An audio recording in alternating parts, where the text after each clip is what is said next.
So, numbers. Possibly one of the most important things to learn in any foreign language, because it is such an important skill to not only be able to count, but also to read numbers that are written in figures and immediately be able to say them in Spanish. But people really underestimate how complex they are. And I think this comes from people learning as children how to count from 1 to 10 in many languages and kind of just thinking that's it. Not realizing that numbers are infinite and go into millions and billions and trillions. You could be like stating populations of Spanish cities and suddenly you've got this 7-digit number that includes most of the numbers from 1 to 10. But then you've also got to remember how they're, I guess, conjugated if it's the 10,000th or the 100th. And within all that thinking, you then suddenly forget the word for 5. So it's something to really polish up on. And the goal is to be able to look at either a strange price, like if something's €34.17, or an odd number like 17,436. And being able to immediately know how to say that in Spanish, which would be 17,436. So to start off, I think it's best to, for the sake of it, go through 0 to 10, even though we all know this. So 0, cero, with a C, not a Z, then 1, 2, 3, 4, 5, 6, 7, 8, 9, 10. Then when you get between 11 and 19, they're in 2 sections.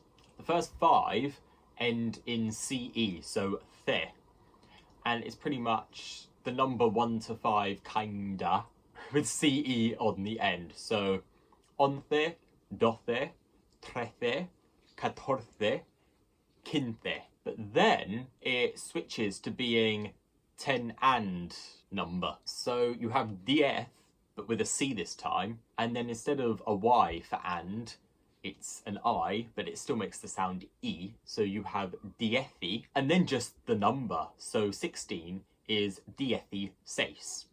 And then 17, 18, 19, and then 20. Despite the beginning of 20 sounding like 2, 20 in Spanish sounds nothing like dos. It's 20.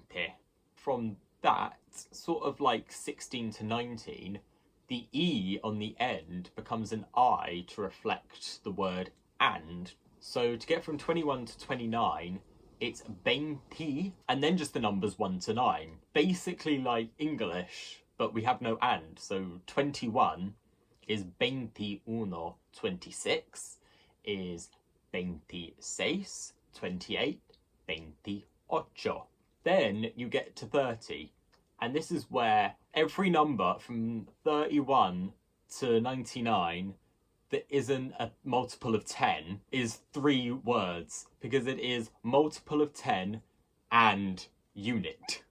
They don't combine any of them. You say 30 and 7, 37, 65, 65.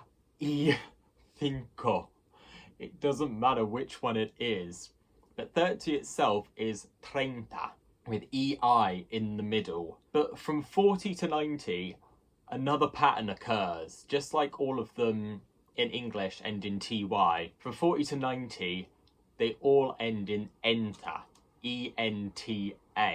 And again, it's kinda similar to the unit numbers for 4 to 9. So you have 40 for 40, 50, 60, 70. That's a tricky one because they're right next to each other. So 70 is with a T, 60 with an S, because seis has an S in it, well, 2 S's, and siete has a T where seis doesn't. And then 80, 80, 90, 90. And then once you get past 99, 99, 100, if it's just 100 by itself, is cien. But if you're saying 100 and blah blah blah blah blah, you want to say 127, you say ciento veintisiete. That continues all the way from ciento uno to ciento noventa nueve. 200, they say 200s. It's all one word with no spaces, dos cientos. And this pattern follows all the way to novecientos. Apart from 500, stuck in there in the middle, instead of being cincocientos, following the pattern, it's quinientos. Just very strange. And then there are two more oddities with these hundreds. 700, it isn't sietecientos, it's setecientos, which is a lot more subtle. So is 900, novecientos. And another thing to remember is the word and. The word and was between the tens and the units from 16 to 99. And this pattern continues if you've got these units after every 100, but not in between the hundreds and tens. So that's why 127 was ciento veintisiete, not ciento y veintisiete. And so like 101 is ciento uno, not 101. So then you get to 1,000, mil. And instead of saying uno mil, you would say un mil, 1,000. And mil never changes. It's not like ciento turning into cientos or entos. It is always mil, whether you've got 6,000, 6,000, 4,037, 4,037, or 777,000. It's still going to be 767,000. It's always mil, mil. But the odd thing is, once you get above 1,000, to say so many people, houses, it has to be followed by de. So if you want to say Santander has 150,000 inhabitants, you would say Santander tiene 150,000 de habitantes. And then once you get past 999,999, you reach un millón. But there's no second I, because double L in Spanish is the y sound. It is the sound you hear in million if you just say it really quickly. You say million. And the accent on the O, of course, means a stress. So you say millón, and then billion is billón, trillón. It just follows the pattern. And the de rule applies as well. If you're wanting to say España tiene 50 millón de habitantes. Regarding the time, this is the thing where you most likely will need numbers. The word for time, I mentioned this in my weather video, because the word for weather is tiempo, which is also an unspecified length of time. But the time as a numerical concept, they just call the hour, which is la hora. So to say what is the time is que hora es. But in response, you would never say la hora es la una. You don't have any word for o'clock or of the clock. 1 o'clock is la una. And to say it's 1 o'clock is es la una.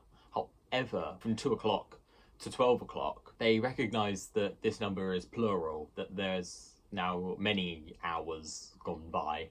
And so they say son las dos, tres, cuatro, cinco, seis. To say it's half past, you just add y media on the end. But to say it's quarter past, you would say and a quarter. So if it's 4:15, you would say son las cuatro y un cuarto.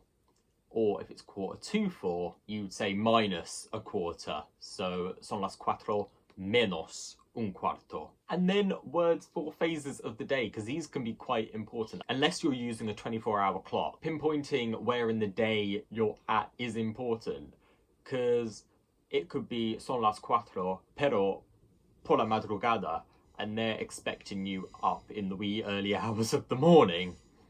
So Spanish has 2 words for the morning. The most common one is mañana, which also means tomorrow. This word refers to not really a specific time of the morning, but after you've woken up. The other word for the morning is la madrugada, which more translates into English as the early hours of the morning. So from midnight and you haven't gone to sleep yet. So you could say las siete por la madrugada because you've been out all night and you've lasted until 7 a.m. However, you would most likely say las siete por la mañana because you're getting up at 7 a.m. But the main difference is mañana, you have slept.